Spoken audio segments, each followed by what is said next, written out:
Because I got my employee pregnant, I'm divorcing you. She'll be my wife. Without any sign of remorse, Henry presented me with divorce papers right in front of me. Are you serious? She's just 23, right? Maybe I had developed a bit of affection for Henry after being together for 30 years. But Henry easily trampled over my feelings. Are you kidding me? Unlike you, a stay-at-home wife, I'm the president of a company. His usual attitude made me feel like any love I had for Henry was completely drying up. And then, a dark emotion began to coil within my now empty heart. Yeah, got it. And so, a period was put to our 30 years of marriage. Henry really didn't understand anything, acting without thinking about the future. I signed the divorce papers, thinking he would regret something that happens later, but it's not my concern. And then, 2 weeks after the divorce, I kept quiet, but she. Excuse me? Henry, who had a lavish wedding ceremony abroad, was about to discover a terrible truth. My name is Sally. I am the same age as my husband Henry, 56 years old, and he is a company president. Henry and I met at a mixer. I'm from a small town where all my classmates already had families or had given birth to children. I wasn't particularly in a rush, but I admired the idea of family, watching my close friends' families. I was raised by my grandparents after my parents passed away when I was young. To be honest, I wasn't very close to my grandparents. Probably because my father had eloped with their only daughter, my mother. So, I always dreamed of building a bright and happy family of my own. That dream led me to meet Henry at a mixer. I was raised in a single-parent home too, so I can somewhat understand how you feel, Sally. By the way, I'm planning to start a company and would love for you to join me. Would you date me? I think we could make it work, with someone as intelligent and goal-oriented as you. I was drawn to Henry's straightforward words and agreed to date him. That was when my fate's gears started to slip, I believe. We dated with the intention to marry and did so successfully when we both were 26. 30 years have passed since then, living our life together. We didn't have children. Because we couldn't conceive. We married at a good age, so we started trying for a baby when we reached 30. But it didn't go well. Henry seemed to think that infertility was always the woman's fault. For the first half year, it felt like, this is just how it is, but as 1 year, then 2, passed, Henry's attitude worsened. You must have some problem if you can't get pregnant. Go get checked out. I know a doctor. I wasn't keen on the idea. Henry made it sound simple, but it is a very delicate field. It felt odd going to someone known by my husband. I had my own doctor, so I said I would go there, and Henry frowned and started complaining. So you're saying my friend isn't trustworthy? That's not what I'm saying. It's just that my doctor knows my medical history better. Fine, do whatever you want. But don't expect me to deal with any consequences. Henry stormed off in a rage. Despite upsetting him, I strongly preferred to choose my own doctor and went as planned. The result was that I had no issues. The doctor said we wouldn't know if it was infertility without testing Henry too. But bringing that up only made him angrier. There's no way I'm infertile. What nonsense is that doctor spouting? This is why it's all messed up. If you had gone to my acquaintance from the start, this wouldn't have happened. But it's too late now. I blame you for our infertility issues. Fix it yourself. Our attempts at having a baby never found a resolution, dragging on past our 40s. I wanted to have a child if possible, but it seemed Henry didn't feel the same. He thought it was embarrassing to try for a baby past 40, and from that point, we lived together as if we were strangers. Still, as a business owner, Henry needed a successor. So, we decided to adopt an orphan child as our own. Our son's name is Kyle. He's grown into a sincere and kind-hearted adult. Kyle is now 21 years old. He's attending college while receiving training as Henry's company's successor. I've turned 56, and it's time to start seriously thinking about retirement, when an unbelievable incident occurred. Nice to meet you, I'm Camila. I'm always being taken care of by the president. She greeted me in a drawn-out manner, a new employee at Henry's company. Her arrival added yet another worry to my life. My first impression of Camila was that she seemed like a beauty who would fit right into the glamorous world. She had sharp facial features, a good figure, and appeared to be around 5 feet 5 inches. She used to model while she was in college. Though she's not modeling now that she's joined Henry's company as a new employee, she still exudes an undeniable aura. The reason she came to greet me was that she moved into the house next door. Actually, the apartment next to ours is entirely rented out as company housing, primarily for single employees. Camila, living alone, found it cheaper than renting a regular apartment, so she opted for company housing. It's common knowledge that the company president's house is right next to the company housing. At first, I thought Camila had just come over to say hello. But then she made a statement I could have never anticipated. Just between us, I think the president has taken quite a liking to me. He even complimented my looks during the interview, and I come from a pretty good university. Oh, were you just a high school grad? Oops, sorry about that. Her clearly condescending remark made me tremble with anger. I've always believed that education is just a part of one's background. Without results, it doesn't mean much. That's how I see it. Sparks flew between Camila and me. I've always been competitive, and if someone says something unpleasant to me, I can't help but respond. I was often teased by my classmates for being raised by my grandparents when I was in elementary school. So, I decided I didn't want to carry that resentment forever and made it a point to clearly express my dislike for anything unpleasant. Camila seemed taken aback by my response, not expecting me to retaliate. But then, unexpectedly, reinforcements arrived. Hi, Camila. How's work? Getting the hang of it? It was Henry. Of course, he wasn't on my side but rather supported Camila, whom he doted on. Sally, stop being so childish. Isn't it embarrassing for the wife of the president? This is why I don't want to introduce you in front of everyone. Don't do anything more to tarnish my reputation, okay? Fine, I got it. Henry was always like this. He always put me down, never once taking my side. The reason I still live with him is because of Kyle. Kyle is still in his second year of university and needs to attend for about another year. But once Kyle enters the workforce, I won't have any obligations to Henry, and it might be time to end our relationship. So, I just need to endure for less than 2 more years. That's why I continued to live in what seemed like a marriage of convenience with Henry.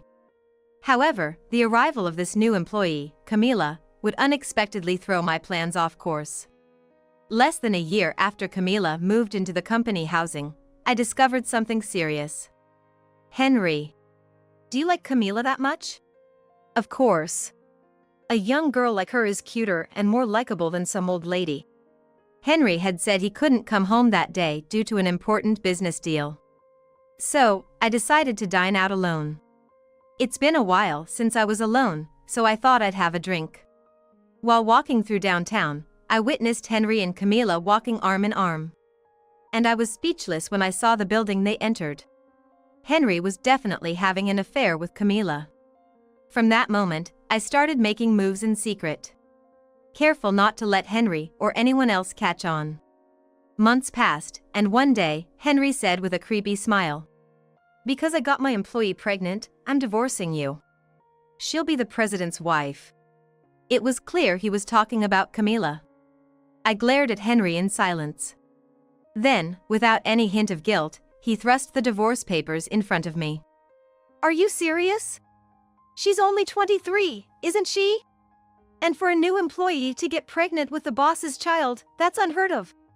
Whether she becomes the wife of the company president or not, that's irrelevant. Do you seriously think you can take responsibility for her life?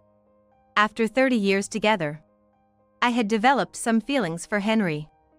I tried to warn him with that sentiment, but Henry was not thinking at all and instead complained to me. Are you joking? I'm the president of a company. As long as I'm here, Camila won't be threatened, and I can support her. You, a non-productive housewife, should worry about being divorced and left by your husband. Feeling his usual attitude, I could sense any love I had for Henry drying up completely. And then, dark emotions began to coil inside my emptied heart. Yeah, okay. If you say so, I won't stop you. Just make sure you have no regrets. I meant it as a final piece of advice, but it didn't resonate with Henry at all. Regrets? Why would I? Unlike you, a housewife without a proper career, I've been successful from the start. Now, you'll live as a lonely woman divorced at 56. And so, a period was put to our 30 years of marriage. Henry, having received the divorce papers I signed, proceeded with the divorce. After finalizing the divorce, he got married to Camila.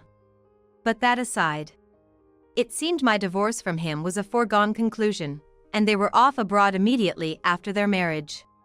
The purpose was their wedding. Perhaps unable to invite employees to a wedding that stemmed from an affair, they held a modest yet grand ceremony. I wonder how much they spent.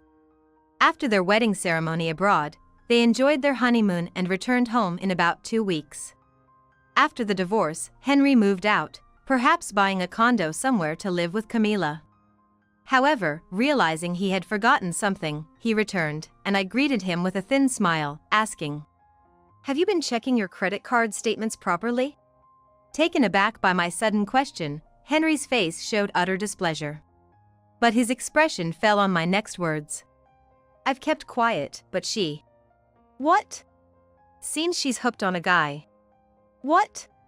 "No, what are you suddenly talking about? That's impossible, she's a pure maiden."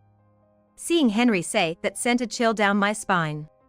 Regardless of what anyone says, the fact that Camila was spending on nightclubs remains unchanged. Facing a disbelieving Henry, I placed a photo in front of him. To my surprise, Henry let out a silent scream. Thought cheating and divorcing was the end of it? Thought a housewife like me wouldn't do anything due to lack of knowledge? Unfortunately, I've been preparing to make you two pay for a long time. I've meticulously prepared such photos. Henry, with trembling hands, managed to pick up the photo and scrutinized it. "This blonde man is the guy?" "Yeah." "Supposedly from one of the nightclubs downtown. Camila seems to have enough money to afford playing like this. Judging by the empty bottles around, it looks like she's spent well over $20,000. $20,000?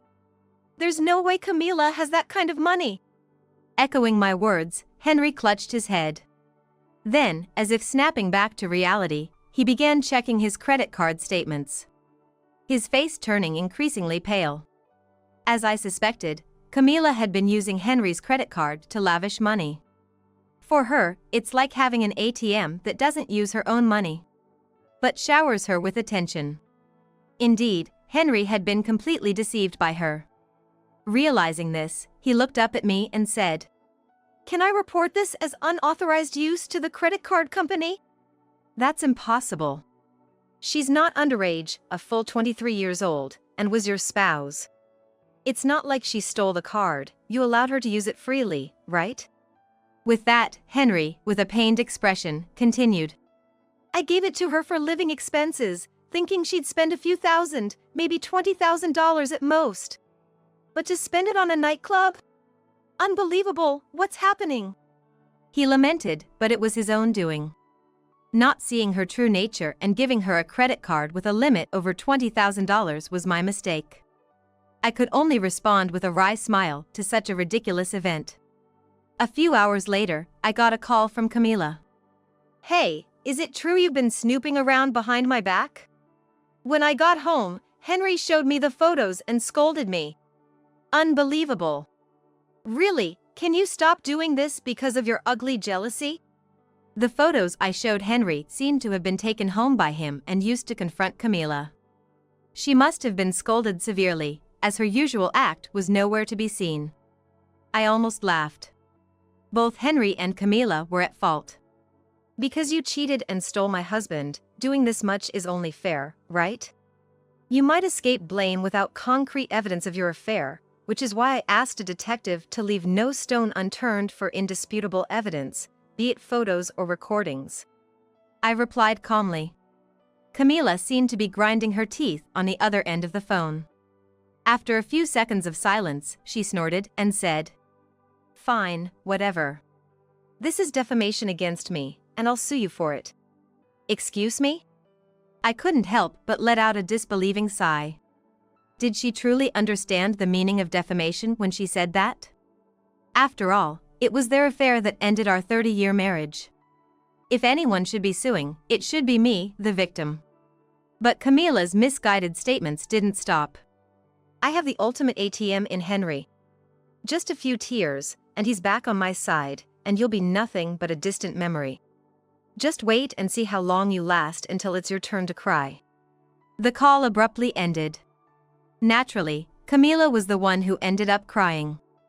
A few days after I exposed her true nature to Henry, she came to my house, begging on her knees. "Could you please talk to Henry? Suing a 23-year-old for marriage fraud seems a bit much, don't you think?" As expected, I couldn't help but laugh. Camila's brows furrowed for a moment, but it was clear she knew she was in no position to argue. Henry is the president. But he's had dealings with lawyers due to his long tenure at the top of his company. That's probably why he asked if it was possible to sue for marriage fraud. Camila clearly saw Henry as nothing more than an ATM, devoid of any real affection. And regarding the pregnancy, if by any chance it wasn't Henry's child, the outcome was as clear as day. Despite her bluster, faced with the prospect of being sued, she was powerless. That's why she came to me for help. Ironically, the only one who could stop Henry now. "Unfortunately, I'm human too, and I have feelings about the way you've treated me. Paying money isn't going to just make everything okay. You knew he was married and still chose to have an affair and get pregnant. Can you even comprehend the mental anguish that caused me?" Without a hint of a smile and speaking rapidly, I made my stance clear, and Camila shrank back. She had no response. I made it clear I had no intention of forgiving either Camila or Henry. It was time to settle things once and for all. If Camila had shown any sign of remorse, I might have considered her condition before acting, but that seemed unnecessary now. I had made up my mind. "Let's handle the rest through lawyers, shall we? I have no intention of dragging this out any longer. Be prepared." With a stern look, Camila let out a small scream and fled. If she was going to run away at the slightest confrontation, she shouldn't have started any of this in the first place. But once things had escalated to this point, there was no turning back. A few days later, Henry came to my house. He approached me with a plastered-on smile, begging for reconciliation. The audacity was astounding. I cut him off. "Now you want to start over? What kind of nerve do you have? And I asked you, didn't I? If you could take responsibility for her life after getting a 23-year-old pregnant." "Well, that. I never thought she could be such a schemer. Using my card to splurge on nightclubs and buy luxury goods at will. Thanks to her, my savings dropped by about $100,000. Hearing this was music to my ears. Grinning, I said, "That was our joint savings, right? Just so you know, we need to split the amount at the time of our divorce. If I remember correctly, we had about $400,000 saved up as a couple, right? I'll be taking $200,000 as part of the property division. Unfortunately, your share of $200,000 has been spent by Camila, leaving you with just $100,000. Henry started to get angry. He argued that it was force majeure that Camila spent the money, so we should split the remaining $300,000, which was an utterly selfish argument to me. Considering he was the one who cheated, he had no right to dictate terms, especially since his affair partner had squandered our savings on nightclubs and other frivolities. I also reminded him of something critical he seemed to have forgotten. I checked with the lawyer, and dividing the $400,000 at the time of our divorce is a done deal. Moreover, Henry, you need to be prepared to step down from the top of the company." "What? No, the divorce and the company are unrelated, right? The company is mine, I built it. As for the property division..." As he was speaking, the door to the living room opened. And there stood Kyle. "Dad, I'm disappointed in you. resorting to using company funds because you don't want to pay out of your own pocket for Camila's extravagant spending. At that moment, Henry's demeanor completely changed. He must have thought he could bluff his way through with me. But Kyle's arrival and his statement put Henry in a tight spot. As Kyle said, Henry had been dipping into company funds. Not just a few $100,000 but over $200,000. You know, I've been studying economics and business management at university while working in the company's accounting department, right? I noticed something was off and conducted an internal investigation, which revealed you've been funneling company money into your personal accounts. Kyle said this while presenting irrefutable evidence. Realizing he couldn't talk his way out of it, Henry, like Camila, began to grovel for forgiveness. I was wrong, I admit it. So, Kyle, can you look the other way? I'm your father, after all. Sally, we've been married for 30 years, be a little kinder to me. Please. Such a shallow apology was worthless. Kyle and I remained unmoved. The decision to remove him from his position had already been agreed upon among the board members. By the time he realized it, it was too late, and all Henry could do was cry and apologize profusely. Then, unexpectedly, Camila burst in. I knew you'd be here. Since the thing came out, you haven't come back to the apartment, and you've been avoiding me at the company. Fine, I'll divorce Henry. The child is definitely yours, so I'll be expecting child support. Camila, red-faced with anger, was not rebuked by me or Henry, but by Kyle. Do you know why I became my parents' adopted child, Camila? Huh? Because this woman was infertile. My mother wasn't infertile. The infertile one was my father. The atmosphere froze at that moment. After starting infertility treatment, I received no cooperation from Henry. Perhaps he might be infertile, but without his cooperation for testing, there was nothing I could do. I had given up at that time, but now, I couldn't shake off my suspicion. When Camila got pregnant, I was in my early 30s, not much older than her current age of 23. The difference in pregnancy rates isn't significant until about 35. So, when I heard Camila was pregnant, I decided to visit a certain person. The Dr. Henry initially recommended it to me. I was really conflicted about visiting, but I thought maybe he knew something and clung to that hope. That's where I learned the truth. The infertile one wasn't me, but Henry. Apparently, Henry had a test done at the insistence of an ex-girlfriend before we dated. Knowing Henry's pride and their acquaintance, the doctor didn't tell him the truth and said there were no issues. When I went to visit the doctor, Kyle, concerned about me, insisted on accompanying me. I never imagined we would uncover such a truth. It wasn't right for the doctor not to disclose the accurate test results. But blaming him now won't change anything. All that's left is the fact that you, not I, were infertile. So, I'd like to ask Camila, how did you manage to conceive Henry's child when he's incapable of impregnating anyone? Camila suddenly started to falter. If it truly was Henry's child, she could have just denied my accusation outright. Her inability to do so probably means something else. Henry, more upset about Camila's additional lies than the revelation of his infertility, started berating her fiercely. So much so that I had to intervene. Camila, from the start, you approached Henry with the intention of using him. That's an undeniable fact. I understand why you're angry, Henry, but let's not forget you cheated on me first. That's also a fact. Shouldn't you have something to say to me before you two start your ugly quarreling? With that, I glared, and Henry fell silent. Then, Camila started saying, I'm sorry. I never thought it would come to this. Oh really? You broke up a family with that mindset? Camila could only apologize profusely, tears streaming down her face. Feeling it was unbearable to watch, I exchanged looks with Kyle and nodded, presenting them with the alimony demand papers. Henry was shocked at the amount. Hey! This amount is outrageous! What is this? I had demanded $200,000 from them. While it might seem shockingly high, there was a sound reason for it. Henry, despite being a CEO, hadn't provided me with any living expenses for the past 10 years. I had to use the $200,000 I inherited from my parents for our living expenses and Kyle's education costs, leaving me with no personal savings. I had to dip into my inheritance because Henry wouldn't provide living expenses, even though inheritances aren't subject to property division in a divorce. This was a clear case of duress. I researched past cases to see if anyone in a similar situation had received alimony.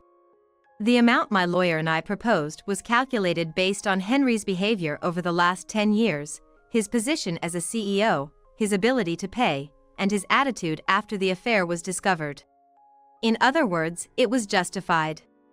If they had complaints, they were welcome to take it to court, but I was determined to make him pay this amount. You didn't provide living expenses for your housewife or pay for your child's education expenses from your own money, did you? And now, Camila, you talk about suing for defamation. You meet the criteria for alimony. Then Camila desperately pleaded. Wait, please. I'm truly sorry now. So she was hoping for leniency or a reduction. What a complete turnaround. I was beyond anger and simply appalled. With a heavy sigh, I glared at her and said, "Now that you're desperate, you want forgiveness? A reduction? Or perhaps you're hoping to be let off the hook?" Such naive thoughts are utterly unacceptable. Eventually, Camila ran out of words and could only bite her lip and look at me. Turning slowly to Henry. He let out a small scream and then started saying something unimaginable. "I, too, was deceived by Camila, just like you, Sally. I'm a victim too. So, let's fight this together." "Excuse me?" I couldn't believe he chose to throw Camila under the bus, thinking reconciliation with me would lessen his burden. I was ashamed to have had such a shallow man as my husband. "Both of you are pathetic. If you're going to cheat, at least take responsibility like an adult. You're not children who've just learned to speak." Kyle joined in. "This is the worst. I no longer consider you my father. My only parent is Mom. And Camila, if you came to the company just to have an affair, it's best you leave." After being told off by us, they couldn't say anything and just collapsed on the spot. Following discussions with our lawyers, we settled on $140,000 as the final amount. My lawyer initially said we could probably get $80,000 to $100,000, but I couldn't forgive Henry's actions. That's why I boldly demanded $200,000. Even if it got reduced a bit, I was betting we could still secure around $100,000. The decision to not provide me, a stay-at-home mom, with money or pay for our child's education costs, yet cheat, was deemed egregious by the court. As a result, Henry and Camila were ordered to pay $140,000. Following that, Henry was arrested for embezzling company funds, receiving a guilty verdict with probation. He avoided jail but fell into a financial abyss because of his debt. Of course, he and Camila broke up. She attempted to confront the father of her child, a guy, but with dozens of potential candidates, she ended up not pursuing it. Ultimately, the child was placed in care, which was probably better than being raised by Camila. Camila, having resigned, found a low-paying job and supplemented her income with work. Henry was ousted from his company, and with his reputation tarnished, re-employment was impossible. Now he's juggling part-time jobs. They likely had to give up the condo they lived in together and are now probably residing in a dilapidated apartment with drafts blowing through. For now, the executive vice president has stepped up as the new CEO, but he said things will change significantly when Kyle takes over. Despite the company suffering significant damage, everyone is now united in moving forward. I managed to secure money and the house in the property division, but I eventually sold the house and now live in a small apartment. It feels more peaceful this way. Kyle has graduated from college and is now respected within the company. These past 10 years, along with the divorce period, have been tumultuous because of Henry, but I'm looking forward to enjoying my retirement in peace. I'm excited to see what the future holds for Kyle, who, unlike his irresponsible father, has grown into a straightforward and honest young man.